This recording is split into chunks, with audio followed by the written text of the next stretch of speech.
அனைவருக்கும் வணக்கம். தெய்வீக பலன்கள் சேனல் சார்பாக தங்களை அன்புடன் வரவேற்கிறோம்.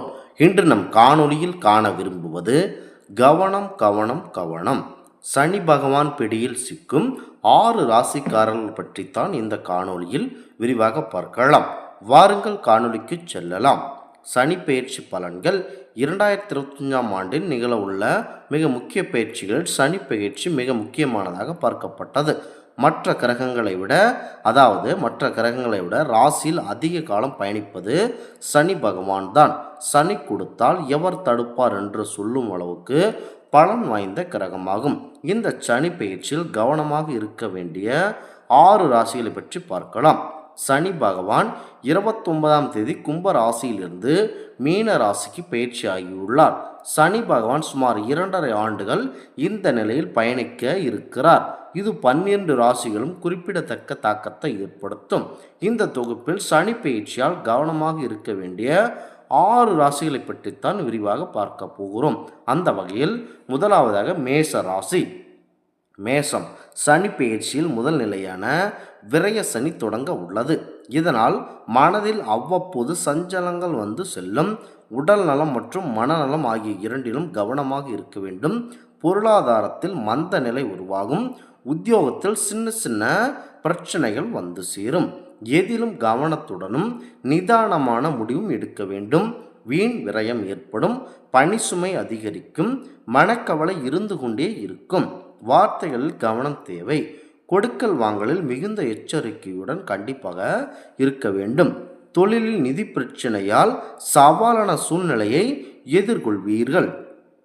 அடுத்ததாக கவனமாக இருக்கக்கூடிய ராசிதான் சிம்ம ராசி.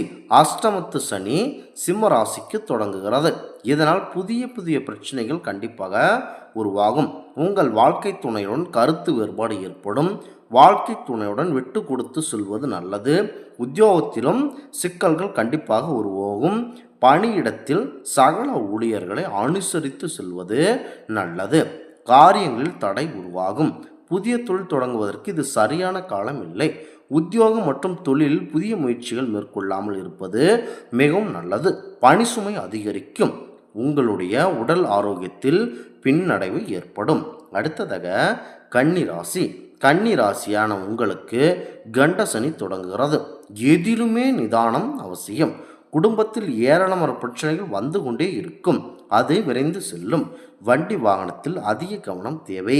உத்தியோகத்தில் பணியிடை மாற்றம் இருக்கும். கடன் முதலீடு சார்ந்த விஷயங்களில் அதிக எச்சரிக்கையுடன் இருக்க வேண்டும்.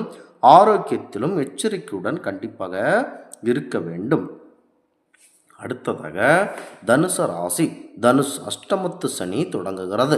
சுகஸ்தானத்தில் சனி நுழைவதால் மனதில் எதிர்மறையான சிந்தனைகள் மேலோகும்.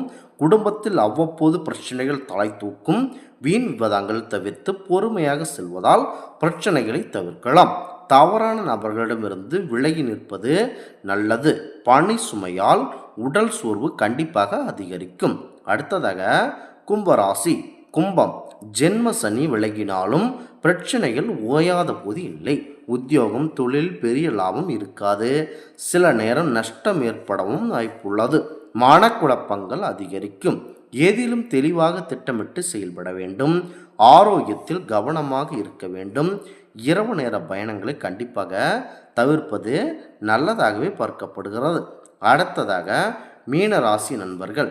ஜென்ம சனி மீனராசியான உங்களுக்கு ஜென்ம சனி தொடங்குகிறது. நிறைய சவால்கள் பிரச்சனைகளை சந்திக்க நேரிடும். எதிலும் நிதானமான முடிவு செய்ய வேண்டும். பொருளாதாரத்தில் பின்னடைவு இருக்கும். உழைப்புக்குரிய அங்கீகாரம் இருக்காது. காரியங்களில் தடைகள் ஏற்படும். வாழ்க்கை துணையை அனுசரித்து செல்வது நல்லது. பணிச்சுமை கண்டிப்பாக அதிகரித்து கொண்டே இருக்கும். இவர்கள் எல்லாம் என்ன பரிகாரம் செய்ய வேண்டும் என்றால் விநாயகர் மற்றும் ஆஞ்சநேயர் கோவில்களில் வழிபாடு நடத்தலாம். ஒவ்வொரு வாரமும் மாற்றுத்திறனாளிகளுக்கு அன்னதானம் செய்வதால் நன்மை உண்டாகும். பிரச்சனைகள் அதிகம் சூழும்போது ஓம் நமச்சிவாயா என்ற மந்திரத்தை உச்சரிப்பதால் மனதில் கண்டிப்பான தெளிவு பிறக்கும். வாய்ப்பு இருந்தால் திருநள்ளாறு சென்று தரிசனம் செய்து வருவது மிக மிக நல்லதாகவே பார்க்கப்படுகிறது. இந்த ஆன்மீக தகவல் உங்களுக்கு பிடித்து இருந்தால் தெய்வீக பலன்கள் சேனலை கண்டிப்பாக சப்ஸ்கிரைப் செய்து கொள்ளவும். மீண்டும் ஒரு நல்லதொரு காணொளியில் உங்களை சந்திக்கிறோம். நன்றி, வணக்கம்.